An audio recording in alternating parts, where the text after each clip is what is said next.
Muy bien. Bendiciones para todos en este nuevo día y esta nueva oportunidad que Dios nos da de abrir su palabra y de aprender juntos. Siempre hay cosas nuevas y buenas que aprender entre todos. Yo en este día vuelvo a ratificar el hecho de que vivimos en constante aprendizaje. No lo sabemos todo, no lo hemos alcanzado ya, pero el Señor va revelando su voluntad a sus hijos. Y es posible que todos nosotros tengamos inquietudes por temas que hemos escuchado algunos predicadores. Es posible que nosotros en nuestro estudio hayamos llegado a ciertas conclusiones y a veces tenemos el temor de compartir nuestras conclusiones. Yo particularmente, el tiempo que Dios me ha dado la oportunidad de estudiar, donde he tenido la oportunidad de percibir algunas cosas que la Biblia nos revela, a veces también he tenido el temor de expresar ciertas conclusiones y he permitido que el Señor me dé tiempo para ir desarrollando las temáticas. Lo cierto es que al estudiar la Escritura, me topo con dos versículos que para mí son importantes y quiero compartirlo con ustedes en esta oportunidad. El primer versículo está en la primera carta a los Corintios, en el capítulo 2, versículo 14. Primera de Corintios, versículo 2, capítulo 2, versículo 14 y 15. ¿Qué dice el apóstol Pablo? El apóstol Pablo dice, el hombre natural no percibe las cosas del Espíritu de Dios. Nótese cómo Pablo habla de una persona, cualquier persona, y se le describe como natural. Y esta persona natural no percibe las cosas del Espíritu de Dios porque le son necedad y no las puede entender porque se han de discernir espiritualmente. El versículo 15.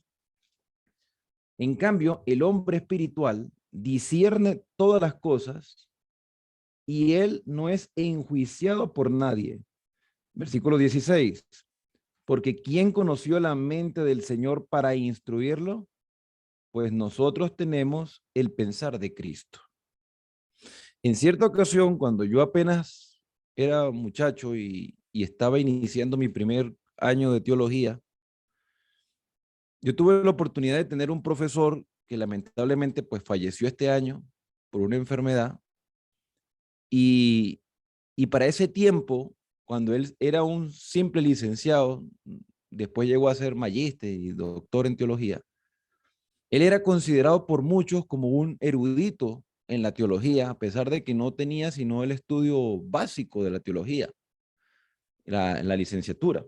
Pero ya era profesor del seminario y eso lo llevó a él a seguir estudiando niveles superiores de la teología. Llegó a ser doctor de Antiguo Testamento, decano de la facultad, de esa misma facultad donde llegó a dar clase años antes, y llegó hasta la Universidad de Montemorelos y yo siempre traté de tener contacto con él.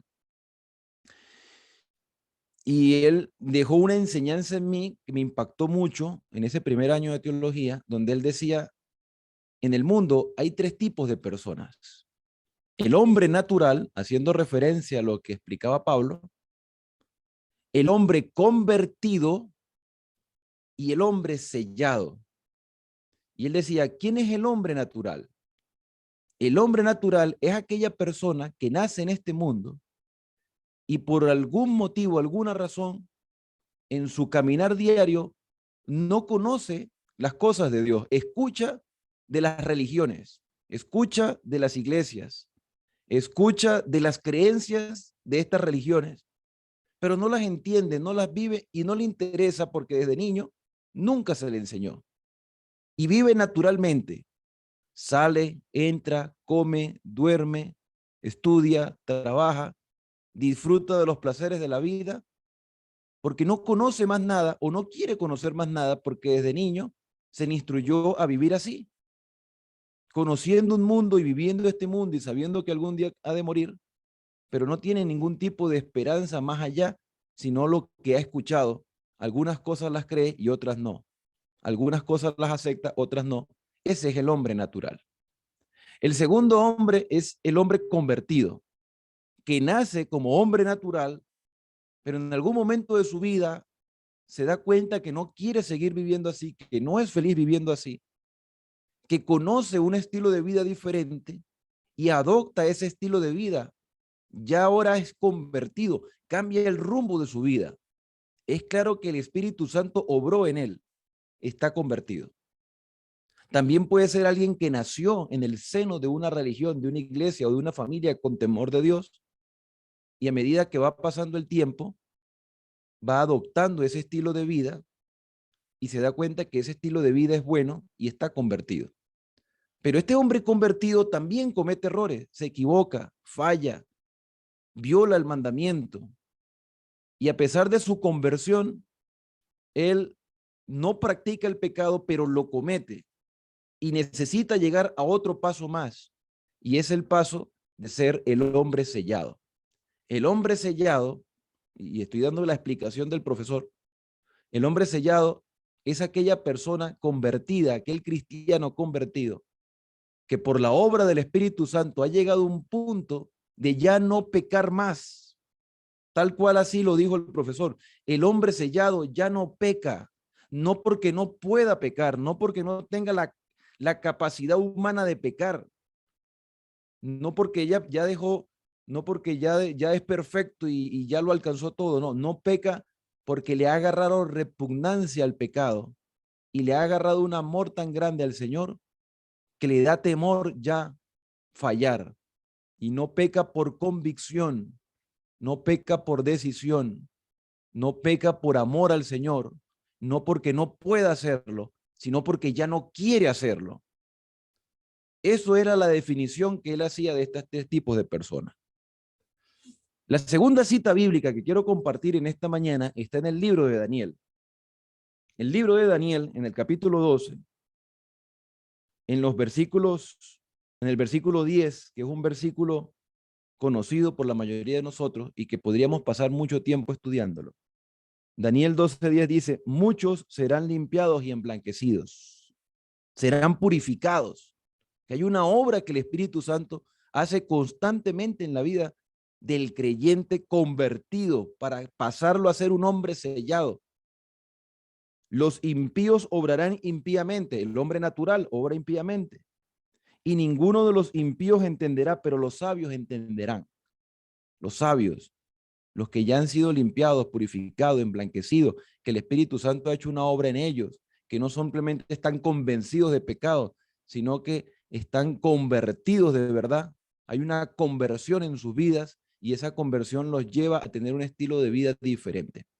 El sellamiento, mis queridos hermanos, y con esto termino esta introducción, el sellamiento es una obra constante del Espíritu Santo para que nosotros nos identifiquemos del lado de quién estamos. Es una identidad. Además de ser una seguridad, es una identidad con quién nosotros estamos identificándonos, de parte de quién estamos. La sierva del Señor en el libro Primeros Escritos, ella tiene un capítulo de 3 páginas, hablando acerca del sellamiento. Y ella muestra con preocupación el hecho de que el mundo está viviendo a la deriva sin darse cuenta que el Señor está haciendo todo lo posible para convencernos a nosotros del mal camino que hemos estado llevando a lo largo de nuestra vida, incluso dentro del cristianismo.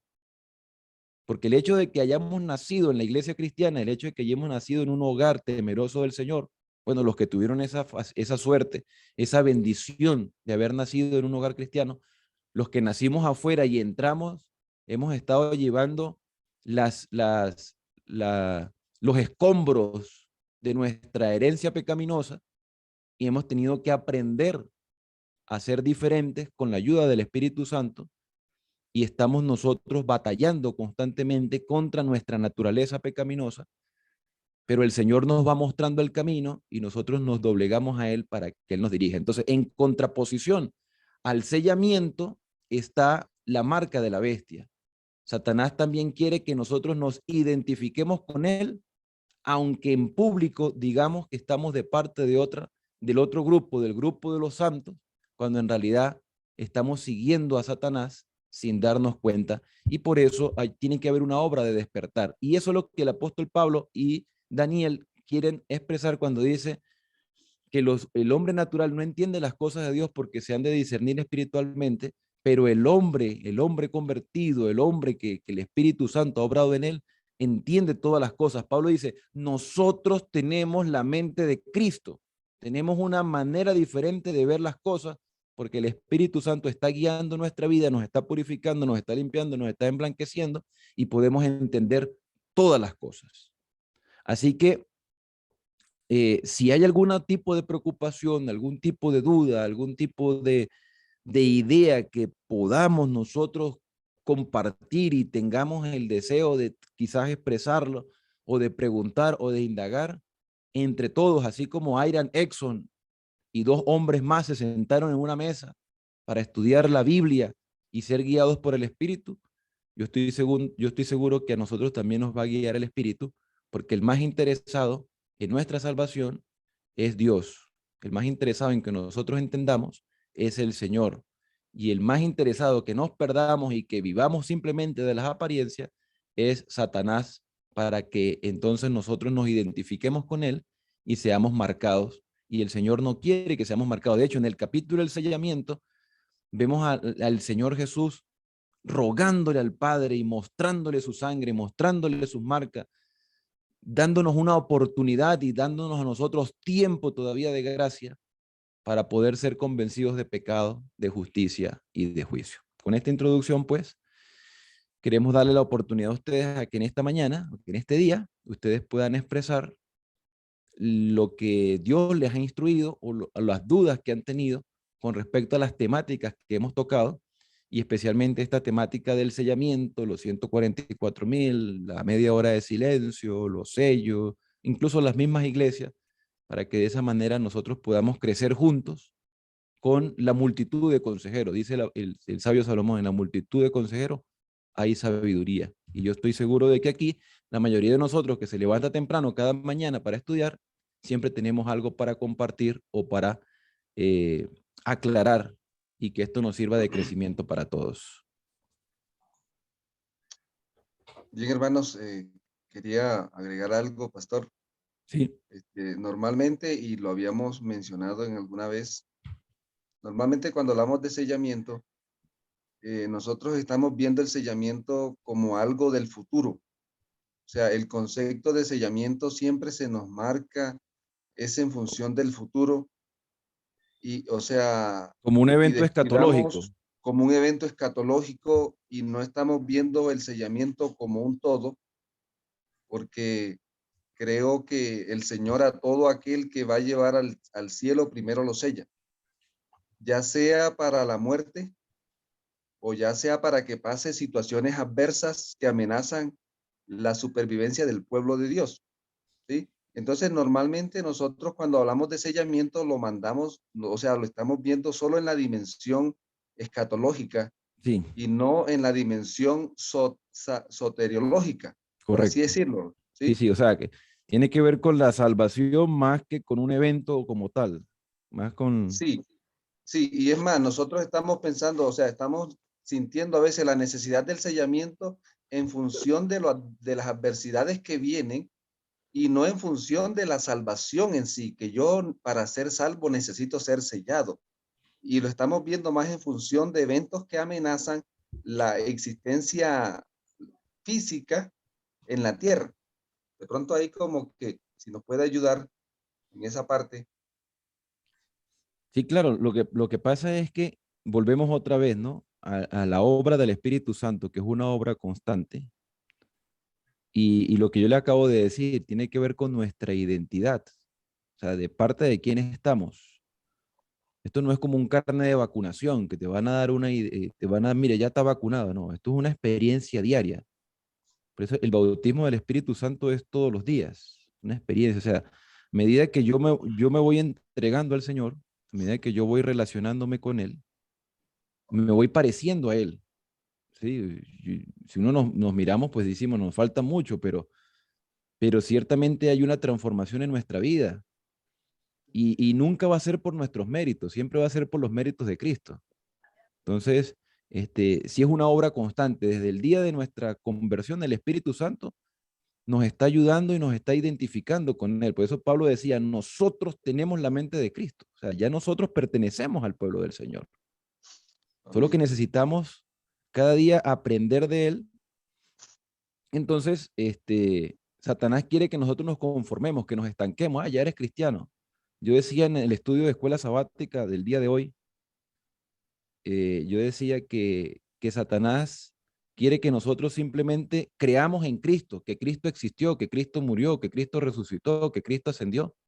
Creer, creer en la existencia, pero no somos capaces de aceptar que Él sea el que dirija nuestra vida. Y Satanás se conforma con que nosotros creamos el éxito, porque él también cree que Cristo existió, pero no quiso recibir transformación cuando tuvo la oportunidad de hacerlo. Y ahora él ya perdió su tiempo de gracia y quiere que nosotros también nos perdamos como él, porque sabe que le queda poco tiempo. Entonces nosotros necesitamos identificarnos con el Señor cada día, no simplemente de nombre, de que soy cristiano, sino de vivencia. Y en eso consiste el sellamiento, en identificarnos con el Señor porque Él está obrando en nuestra vida. No es Bien, simplemente una apariencia, es una realidad. Es algo que es vivido, es entonces, algo que es realmente parte de nuestra vida por la obra de su Espíritu. entonces, Hay en una, este hay, contexto, Ya, y el hay- hermano hace una tiéndela. preguntita, ya la pregunta, una preguntita. Ejemplo, hermano, entonces es importante esto, pastor y hermanos, que miremos el sellamiento como un asunto soteriológico, lo que llamamos en teología, la soteriología es el estudio De la de la salvación. salvación, ¿sí? Y como algo escatológico, o sea, el sellamiento tiene que ser visto en esos dos aspectos. Primer asunto, hermanos, lo más importante que me debe a mí buscar el sellamiento es por asuntos de salvación. Yo quiero ser sellado, Señor, porque quiero ser salvo. Ahora, hay otros creyentes que dicen, Señor, yo quiero ser sellado porque se van a soltar los cuatro vientos y vienen los cuatro ángeles a destruir, como Apocalipsis está presentando esa visión, ¿verdad? Entonces yo necesito el sellamiento porque hay muchas amenazas que amenazan mi vida física. Entonces, Señor, yo quiero ser sellado. Entonces, fíjese, es importante, hermano, ¿cuándo comenzó el sellamiento? Y encontré algo, hermano, de pronto nos puede ayudar. Todo lo que el Señor sella, primero lo compra. Porque es que el sellamiento es un acto que yo hago, por hablando terrenalmente, yo le pongo el sello a algo que me pertenece, primero que todo, y a algo que quiero que me per, pertenezca para siempre. Sí, yo tengo este libro. Yo decido si le pongo mi sello o no le pongo mi sello. Este libro lo puedo sellar porque me pertenece. Pero ¿por qué le pongo el sello? Porque quiero que me permanezca para siempre. Entonces le pongo el sello, pertenezca a Oscar Muñoz, para que este libro no se me pierda y si alguna vez se me pierde, alguien me ubique y le pongo hasta mi número de teléfono, por favor. Este, pastor, se le si bloqueó su se voz. Hermano, pierde este libro, entonces Entrecortado. ese libro le pertenece a Oscar Muñoz. Sí, sonido. Entonces, él sobre lo pertenece y sobre algo que él quiere que le pertenezca para siempre. Entonces, en ese contexto, ¿cuándo comenzó el sellamiento? Desde que entró la muerte. O sea, desde que el pecado entró, el Señor comenzó su obra de preparar para la muerte, porque hay cosas que amenazan al creyente en este mundo pecaminoso y pecador. La amenaza mayor es la muerte. Todos tenemos que morir. Por lo tanto, una persona antes de morir tiene que ser sellada para que quede asegurada para la eternidad. ¿Sí? Entonces, por ejemplo, el pueblo de Dios vienen una sequía, 3 años y medio de hambre. Entonces, el Señor sella a su pueblo para que esa sequía no lo amenace. O sea, En ese contexto tenemos que mirar el sellamiento como algo soteriológico en primer lugar y no como algo escatológico, como normalmente lo estamos viendo, ¿sí? Entonces, yo quería resumir aquí esta partecita. Por ejemplo, hermano, todo lo que el Eterno sella, primero lo compra. Pero todo lo que el Eterno compra, primero lo moldea. Por eso ahí están 7 pasos del sellamiento que los quiero mencionar. Primero, el Señor me compra. 1, ¿sí? Con su sangre. Segundo, me modela, me muestra un modelo. El modelo es el carácter del Hijo. Ese es me muestra un modelo. Ahora el número 2 es modelo. Número 3, me va a moldear conforme al modelo. Ahora que le pertenezco y ahora que me mostró el modelo, ahora me va a moldear. ¿Sí? Esa es la número 3. Después que ya está el modelo hecho, ahora el Señor me coge y sigue lavándome, emblanqueciéndome y purificándome. ¿Sí? Y viene el soplo. Viene la primicia del Espíritu. El Señor sigue y me concede una primicia especial de su Espíritu que se llama el soplo. ¿Sí? Y finalmente viene la llenura, que se llama sellamiento. O sea, estamos listos para la exportación. Por eso el sellamiento es un proceso, ¿sí? Que incumbe toda la vida, ¿no? Y a veces la vida pueda que no nos alcance, pero en su misericordia el Señor completa en nosotros lo que nos haga falta, ¿verdad? Entonces, el sellamiento lo podemos ver nosotros en ese aspecto como un proceso soteriológico que me prepara para eventos escatológicos, ¿sí? Que me prepara para situaciones adversas que vamos a vivir. Porque los sellados, dice la sierva del Señor, son inamovibles. Una persona sellada es inamovible. Ya no puede echar para atrás. Pastor. Bueno, sí, entonces no sé si por ahí hay ya una pregunta, pero no Sí, sé si el pastor, hermano Luis tenía algo desde ayer pendiente. hay 4 preguntas. Muy bien. La primera pregunta que hace el hermano José es cuándo comenzó el sellamiento, que el pastor Oscar Muñoz lo estaba respondiendo. La segunda pregunta es ¿qué es soteriología? Porque el pastor habla de soteriología, pero a veces no entendemos ese término. La tercera pregunta es que en Apocalipsis o en Revelación 7 habla del pueblo sellado, ¿verdad? El sellamiento, y en el capítulo 14 del sellamiento.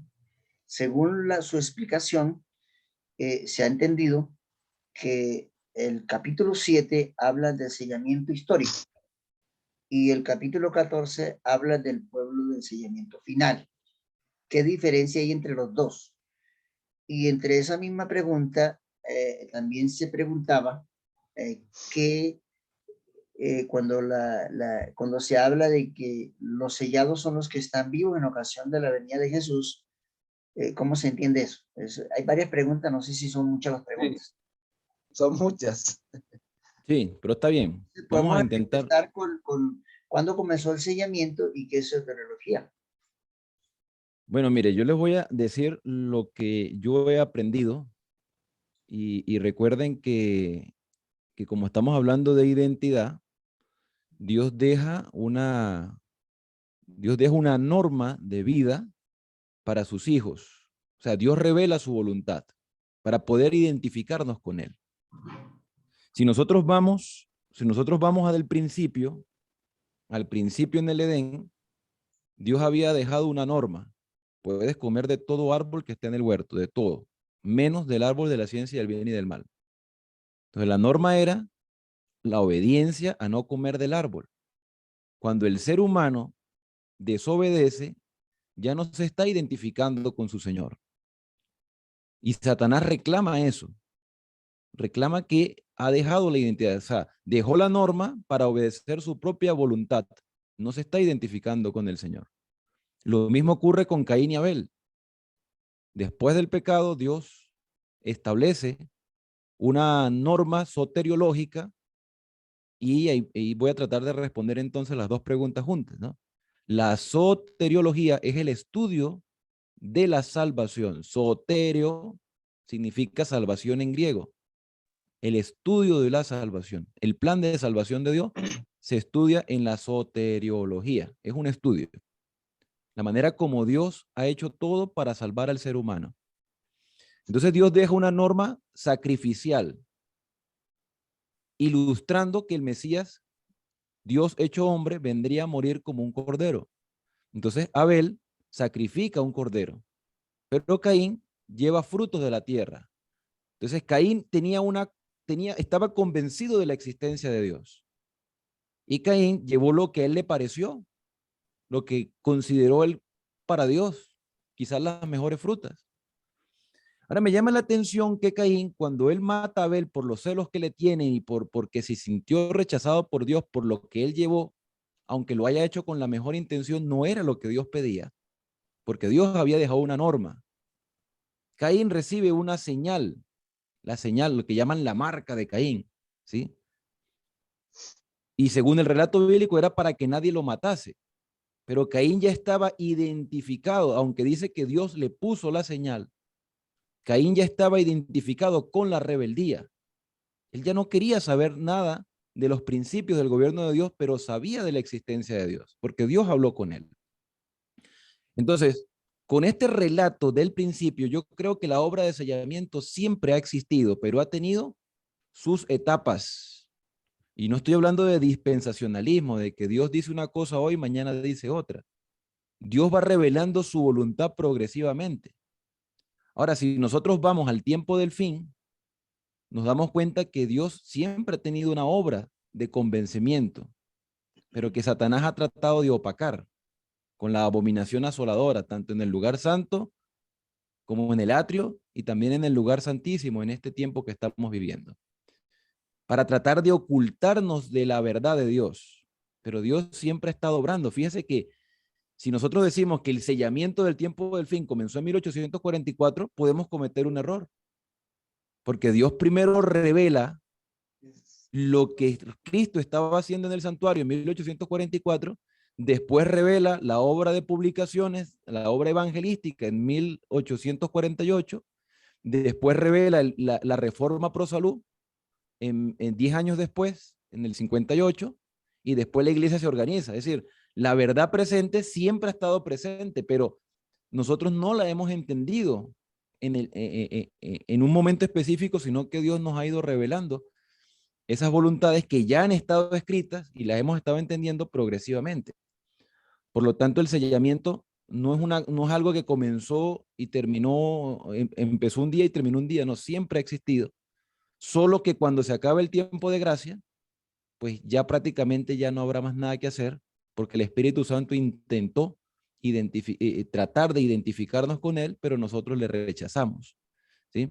Entonces ahí trato de responder el sellamiento, según la percepción que yo tengo. De hecho, en el libro Primeros Escritos, La Sierva del Señor, cuando muestra los 144,000 triunfantes en la página 37, que es el capítulo del sellamiento, dice que sus rostros quedaron iluminados por la gloria de Dios. Entonces se me mostró una hueste que aullaba de agonía, un grupo diferente a los 144,000.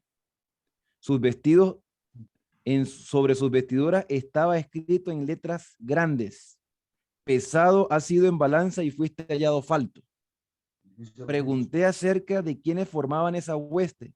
El ángel me dijo: estos son los que una vez guardaron el sábado y lo abandonaron. O sea, conocían la verdad de Dios, pero no la vivieron. Y si la vivieron en algún tiempo, la abandonaron. Porque Dios no solamente pesa las acciones, sino las intenciones, ¿sí? Entonces, la norma para mostrar del lado de quién estamos son sus mandamientos. Por eso es que dicen que el sábado es el sello de Dios. Y es verdad, pero es la verdad incompleta. El sello de Dios está reflejado en toda su santa ley, porque su santa ley muestra el carácter de Dios. Entonces el sellamiento tiene que ver con el carácter de Dios reflejado en nosotros. Y Dios ha reflejado su carácter en los seres humanos en todas las etapas. Y en todas las etapas ha habido pueblo de Dios fiel de acuerdo a la verdad que Dios le ha mostrado para su tiempo, que siempre es la misma, por eso se llama Evangelio Eterno. Bien, entonces Ah, ahí Bien, respondo las primeras dos. pastor. muy interesante, ya le doy la palabra al pastor Camilo.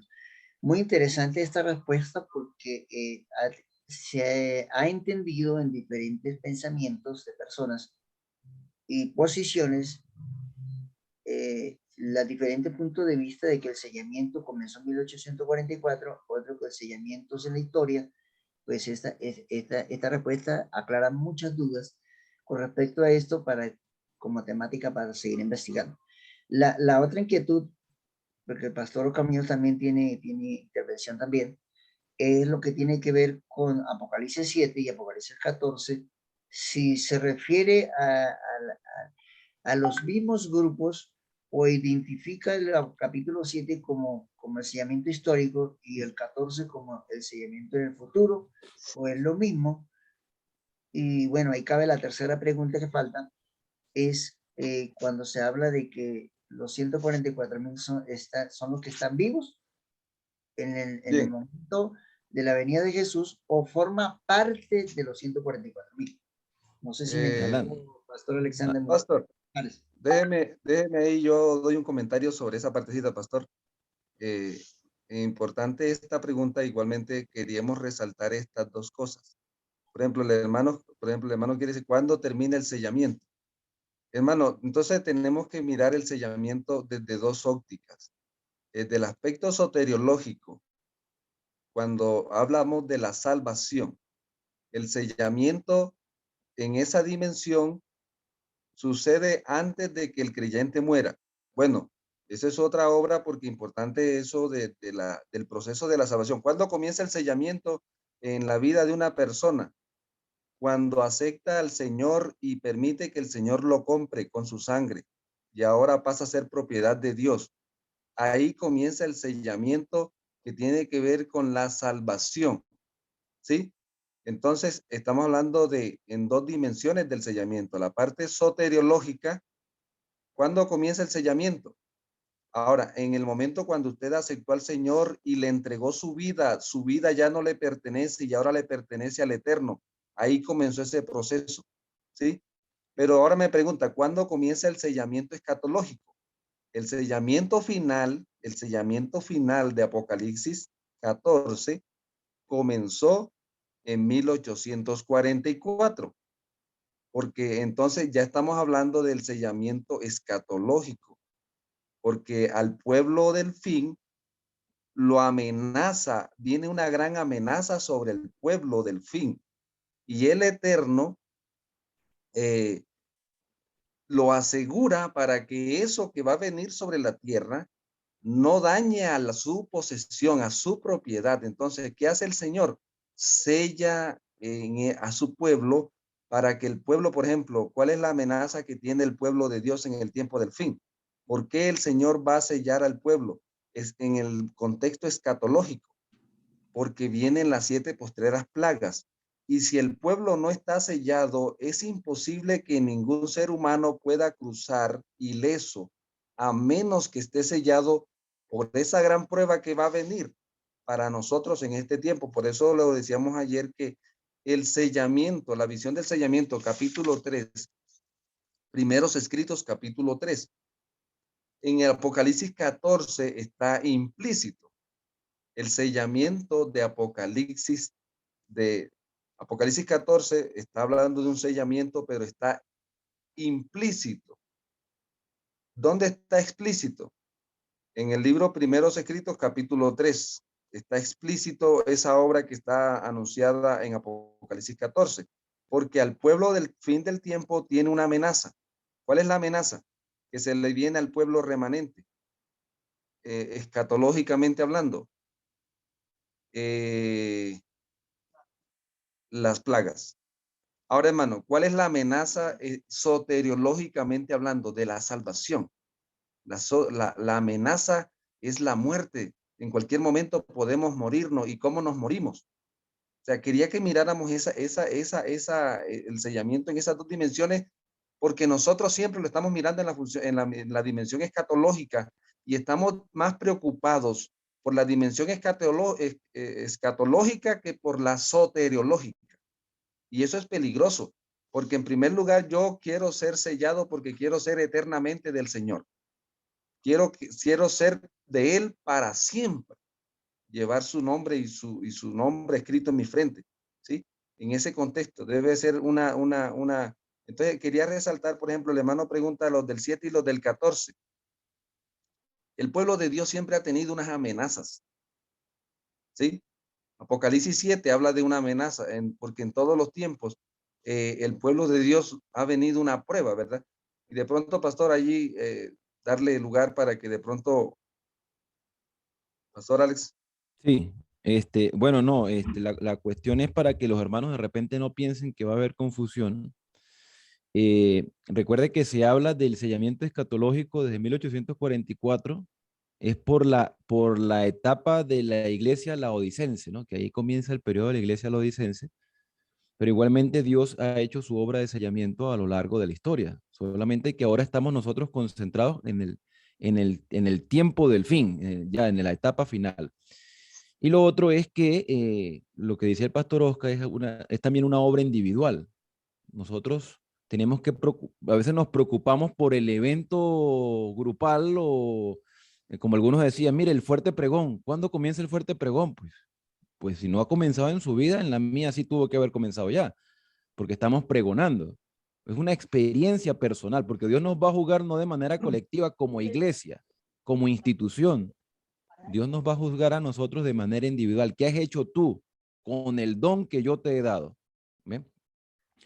Y esa es la razón por la cual nosotros vemos a los 144,000 en dos capítulos diferentes, en el 7 y en el 14. Los 144,000, recuerden que es un número simbólico, no es literal, pero hay algo que sí es literal en los 144,000 y son sus características. O sea, la manera como ellos han vivido.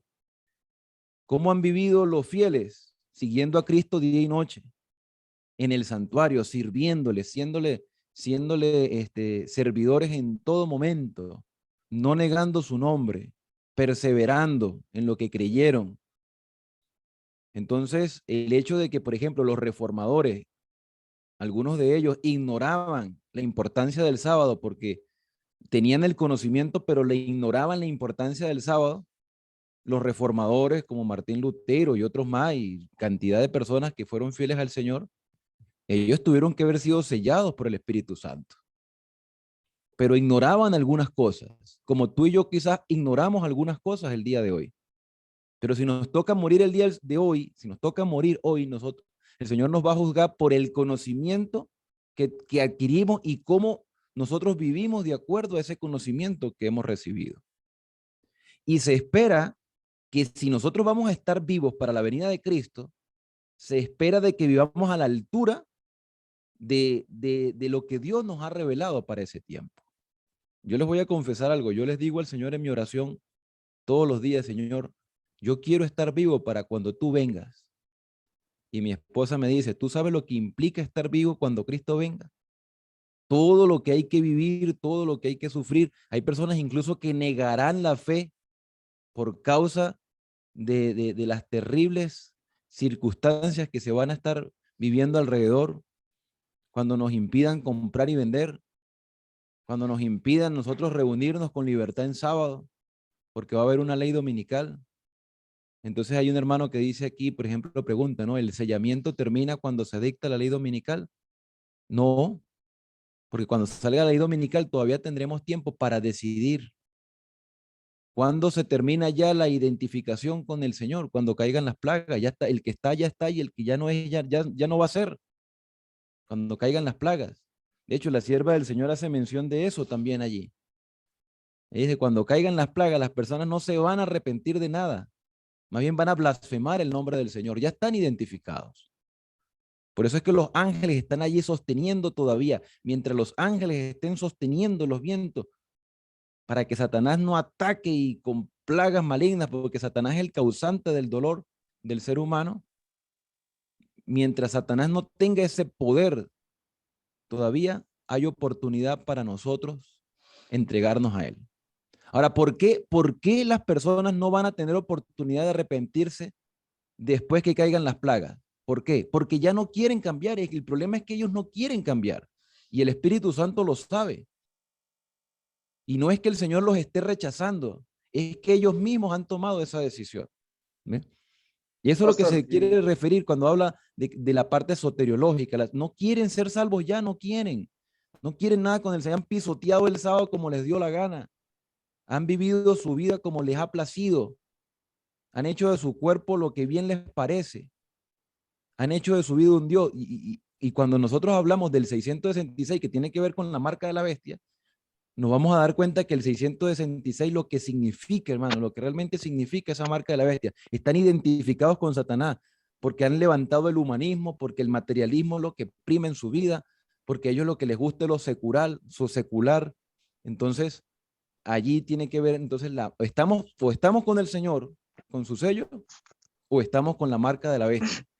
Entonces, nuestra vida reflejará eso. Entonces, amén. los 144,000 del capítulo 14 son los que proclaman el mensaje de los tres ángeles. Si alguno adora a la bestia de su imagen y recibe la marca en la frente o en la mano, él también beberá el vino de la ira de Dios. O sea, los 144,000 del tiempo del fin, del capítulo 14, le están advirtiendo al mundo, están siendo instrumentos de Dios para que no reciban la marca de la bestia. Pastor Alex, una sugerencia aquí, lo que usted dice de cuando caigan las plagas, también dice aquí ahora entiendo lo que dice Joel, cuando dice aquí en Joel 2:39, todo aquel que invoque el nombre del Señor, este será salvo, porque nosotros los que estemos sellados, caminaremos con Dios. En cambio los del mundo, dice, porque en el monte de Sión y en Jerusalén habrá salvación, como ha dicho Jehová, y entre el resto, al cual él habrá llamado. Amén. Por ejemplo, hermano Cristian y hermano, por ejemplo, cuando comiencen, es que las cosas se parecen a su dueño, ¿sí? O sea, el sellamiento, a grosso modo, ¿sí? Las cosas se parecen a su dueño. Los sellados por el Cordero se parecen al Cordero, ¿sí? Y los marcados, por eso el sello implica propiedad, pertenencia, pero la marca también, propiedad. Entonces, las cosas se parecen a su dueño. Lo de la marca de la bestia es una forma de revelarnos a nosotros esa parte importante de que los que tienen la marca de la bestia se parecen a la bestia. Piensan como la bestia y actúan como la bestia. Y los que tienen el sello de Dios piensan como el Cordero y actúan como el Cordero. ¿Sí? Pero quería resaltar algo que el pastor menciona allí, hermanos, cuando el sumo sacerdote, por ejemplo, el tema del sellamiento, ¿no? Porque es importante ver que está conectado con el juicio en el contexto escatológico. En el contexto escatológico, el juicio, el sellamiento escatológico está conectado con el juicio investigador de los vivos, en este caso, ¿sí? ¿Qué significa que una persona ha sido sellada en el juicio de los vivos? En el juicio de los vivos, hablando de la parte final, ¿sí? Fue sellada en el juicio de los vivos. Entonces da a entender que el sellamiento tiene una etapa. Primero, el sellamiento pasa por la iglesia y luego se le abre la gracia al mundo para terminar de sellar aún los que quedan en el mundo. O sea que el sellamiento escatológico tiene dos etapas, ¿sí? Uno cuando termine, ¿qué? Cuando termine el juicio o cuando termine el juicio, porque primero el juicio es para la iglesia. En ese contexto, los que queden a la derecha en el juicio de los vivos en la iglesia van a ser sellados. Pero luego sigue el juicio de los vivos sobre los que están en el mundo, ¿sí? Y los que sean hallados a la derecha de ese grupo van a ser sellados. Entonces, el sellamiento escatológico tiene dos etapas, uno sobre la iglesia y uno sobre el mundo. De pronto, pastor, me puede ayudar allí si explicar esa diferencia, porque el juicio de los vivos está conectado con el sellamiento y el juicio comienza con la iglesia, ¿sí? La gracia se le acaba primero a la iglesia y luego con el remanente que quede, entonces viene ese remanente a dar el último llamado de misericordia al mundo. Sí, lo que pasa también es la ubicación del sello. Ah, que tenemos una bulla por ahí. Hermano, por favor, apague el micrófono. Ana Roballo. Listo, ya, Mana, muchas gracias. Tiene que ver con la ubicación del sello, que no nos hemos, a ver, se sobreentiende, pero es importante que también nosotros hablemos sobre la ubicación. ¿La ubicación va a dónde? Dice, ¿dónde se sella a los siervos de Dios? En la frente. La frente tiene que ver con las convicciones, con las creencias. Lo creo y lo vivo. Tiene que ver con lo que yo creo y lo que yo vivo, lo que estoy convencido para mí lo que es verdad. En cambio, la marca de la bestia no solamente va en la frente, sino que también va en la mano. Entonces, yo puedo estar convencido de algo, pero no me conviene vivirlo, no me conviene. Y ahí tiene mucho que ver el papel del sábado. Yo estoy convencido que el sábado es el día del Señor, pero es que yo no puedo dejar de trabajar porque tengo que mantener mi casa. Entonces, mire cómo se está expresando un creyente que necesita sustentar su hogar y vende un principio porque no confía en el Señor. Porque cuando tú y yo, cuando nosotros guardamos el sábado, no lo hacemos para salvarnos, sino para reconocer a Dios como creador, como redentor que nos salvó del pecado y como sustentador. Él nos sustenta. Por más que yo deje de trabajar un día o 2 días, el único que me sustenta es Dios. Dios es el que sustenta nuestra vida. Y el sellamiento tiene que ver con eso, con las convicciones. Con las convicciones. Entonces, con respecto al juicio de los vivos, porque los vivos vamos a ser juzgados, es claro que ya se está haciendo una evaluación celestial. Una evaluación. La evaluación no ha terminado. Yo recuerdo cuando era joven que hacían preguntas, ¿y si ya mi nombre pasó por allí y yo no me he dado cuenta? Es que los nombres ya están, porque los libros están abiertos. No es un libro, es decir, vamos a investigar la vida de Alexander. No, ya mi vida está en proceso de investigación. Ya mi vida está en proceso de evaluación. La vida de todos los, o sea, el registro de todos los que estamos vivos está en proceso de evaluación y constantemente los registros se van efectuando. Entonces, no es que mi nombre va a pasar, es que mi nombre ya está pasando, porque estoy vivo. ¿Cuándo se cierra? El día que yo me muera, si Cristo no ha llegado, ahí se cierra el registro y se acabó. Ya listo, ya no hay nada que hacer. Lo que está escrito, escrito se quedó. Entonces, el juicio de los vivos se está efectuando, hermano. Se está efectuando. Y es claro que tuvo un inicio. A veces los teólogos difieren en las fechas. No importa cuándo comenzó, el hecho es que ya se está efectuando porque ya se está llevando un registro. Y repito, si yo me muero hoy, ya se acabó el registro, ya. O estoy salvo o estoy perdido. ¿Sí? Bueno, entonces yo pienso que eso es lo que más nos debe preocupar a nosotros, que ya mi nombre ya está siendo evaluado. No es que fue evaluado. Ay, y si ya pasó, o es que será evaluado. No, es que cuando lo evalúe, no, es que ya estamos siendo evaluados. Y eso es lo que nos tiene que preocupar en este momento. ¿Cómo se están llevando mis registros celestiales? La buena noticia es que todavía tenemos oportunidad de ser transformados si nos dejamos guiar por el Espíritu Santo. Bueno, pastor, hay algo interesante que también la hago a manera de pregunta para aclaración. Y es que algunos preguntan el sellamiento o el destino eterno de cada uno será determinado en el juicio investigador. La inquietud que tienen algunas personas, el destino eterno de cada persona está determinado en el día que se muere. El juicio investigador es un análisis no por el juez, el cordero, sino que él está verificando por los testigos, no porque él no sepa, porque ya cada ser humano, desde el momento en que muere, ya ha determinado su destino eterno, para perdición o para salvación. Me gustaría que nos aclarara esta partecita. Sí, mire, los registros celestiales son para beneficio del universo. Además, yo creo que todos aquí estamos en facultad de decir cuál es nuestra condición personal. Usted sabe cuál es su condición por la luz que ya ha recibido. Yo sé cuál es mi condición, yo sé cuáles son mis errores, yo sé las cosas que tengo que cambiar.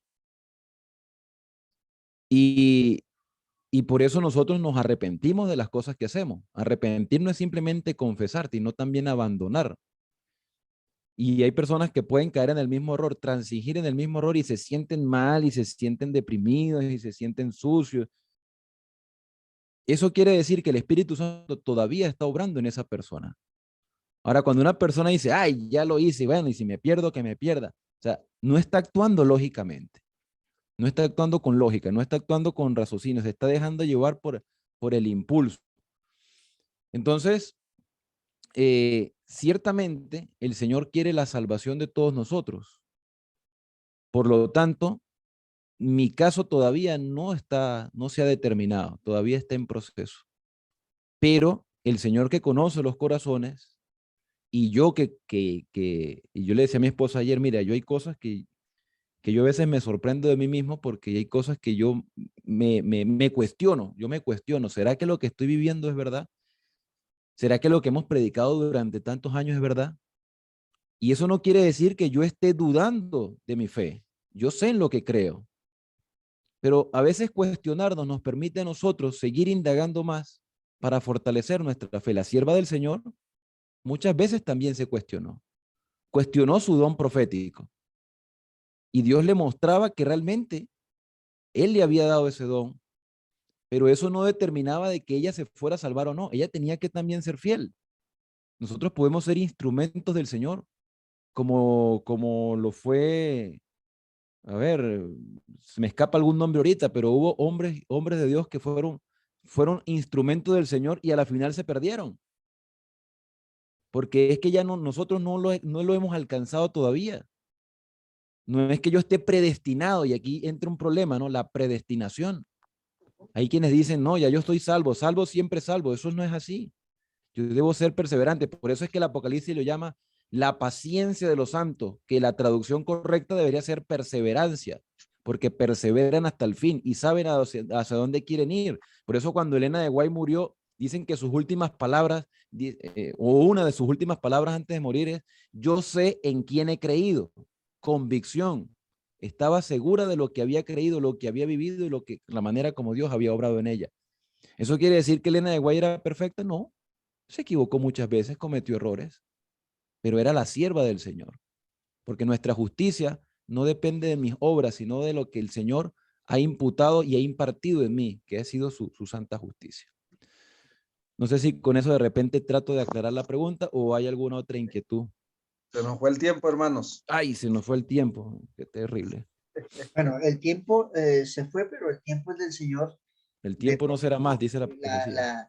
la inquietud que muchos se preguntan y que de pronto ya fue aclarada, pero de pronto como en resumen, es porque han habido debates de interpretación con respecto a que los 144.000 son los que están a partir de 1844, pero según esta temática que se está dando, los 144.000 son una colecta de toda la historia. Siempre ha Entonces, existido. sí, siempre ha existido. Y otros dicen que los 144.000 son los que están vivos en la ocasión de la venida de Jesús. Es Entonces, decir, yo pienso que todos los yo creo que puntos son verdad, pero en su contexto. O sea, si unimos todas esas verdades, nos damos cuenta de que siempre ha habido un grupo de fieles y que nada más el número es referencial, es decir, simplemente quiere expresar algo, quiere mostrar una realidad. Y las características sí son literales, las características de los 144.000 son literales. Y, por ejemplo, pastor, en el caso de que son primicias los del 14.6, del 14.5, son primicias, ¿por qué? Porque todos los que mueran en el mensaje del tercer ángel, después de 1844, van a estar parte de la resurrección especial. Esa es otra parte importante que dice, son primicias. ¿Por qué son primicias? Porque son las primicias de los redimidos que el Eterno escogió como testigos de la resurrección general. O sea, ellos van a estar vivos cuando nuestro Señor aparezca. ¿Por qué? Porque los que mueren después de 1844 en el mensaje del tercer ángel hacen parte del grupo que escogió el Eterno como testigos oculares de la resurrección especial perdón, como de la resurrección general, porque hay una resurrección especial antes de que el Señor venga, que van a ver la venida del Señor. En cambio, que la resurrección general, ellos van a ser resucitados cuando el Señor venga. O sea, ellos no van a ver venir al Señor. Ellos resucitan cuando el Señor ya está ahí, en las nubes del cielo, ¿sí? Que es importante esta parte porque a veces no, que van a ser los que están vivos. Lógico. ¿Por qué? Porque son primicias. Van a resucitar, hacen parte de una resurrección especial, ¿sí? Y eso es importante que lo tengamos en cuenta también. Bien, hermanos, vamos a orar para terminar y vamos a allí terminar con ello este momento y vamos a seguir estudiando en este grupo, vamos a seguir estudiando estos temas maravillosos que nos acercan al Señor, a su palabra, a su iglesia como pueblo remanente. Pastor, tengan la oración final, por favor. Pastor, una última preguntita, y es que acaba de decir, y ya con esto cerramos, de pronto que sea muy breve la pregunta y muy breve la respuesta. Es que acaba de decir que hay una resolución especial. Cabe la pregunta que es muy interesante, y es que esta resolución especial, todos los que han sido sellados en la historia van a ver la venida de Jesús, ¿o no? Bueno, es que ahí estamos hablando de la parábola de los obreros de la viña, de la 11ª hora, ¿sí? Que los últimos son los que reciben el pago primero. ¿Qué significa? ¿Quiénes son los últimos en el tramo cuando hablamos del santuario? Los que estamos en el tramo del lugar santísimo, de 1844 para acá, de la obra redentora del Santísimo, ¿sí? Ellos fueron escogidos por el cielo como testigos, por eso van a recibir eternidad. Por ejemplo, los vivos reciben eternidad desde la tierra, ¿sí? Y los que hayan muerto en el mensaje del tercer ángel resucitan para unirse a ese grupo de vivos, por eso habla de los 144,000 vivientes, porque hacen parte de ese grupo que ahora ha resucitado en la resurrección especial, se une al grupo de los vivos que creen en el mismo mensaje, ¿sí? Y por eso reciben el pago primero como testigos. Antes de que venga el Señor, ellos son levantados y cuando el Señor venga, ellos serán testigos oculares para presenciar la resurrección general que se dará cuando el Señor suene la trompeta. A grosso modo, no sé si el pastor Alex. Que, con esto está diciendo que los que van a estar en la resurrección especial, es decir, antes de la venida de Jesús, son los que han muerto a partir de 1844 para acá. ¿Es lo que está diciendo? El gran grupo, yo creo, hermano, según lo que yo he estudiado de la palabra, creo porque la sierva de Dios lo dice, ¿sí? Pero también hace parte de ellos la resurrección especial de los impíos, incluye a todos los enemigos más acérrimos que ha tenido el pueblo de Dios, ¿sí? Y en la historia, no solamente los enemigos finales que van a estar en ese tiempo vivos, sino que los enemigos más acérrimos del pueblo de Dios hacen parte de la resurrección especial como testigos para ver, porque dice, y los que le traspasaron también. Los que traspasaron, sí, pastor, pero la pregunta específica sí, pero es... espera y termino entonces, creo yo, por ejemplo, el apóstol Pablo dijo, luego nosotros los que hayamos quedado, o sea, Pablo, pienso que así como los enemigos más acérrimos del pueblo de Dios estarán allí en la resurrección especial como testigos para ver la venida del Señor, los amigos más fieles que ha tenido el Cordero en toda la historia están también incluidos de una manera allí. Lo creo porque el Señor es un Dios, dice Pablo, yo lo veremos venir. O sea, como si Pablo estuviera incluyéndose en la resurrección especial cuando lo estudiamos a fondo. ¿Sí? Pero eso es otro tema. Porque Dios es Dios y él que dice, él es el que dice, ¿no?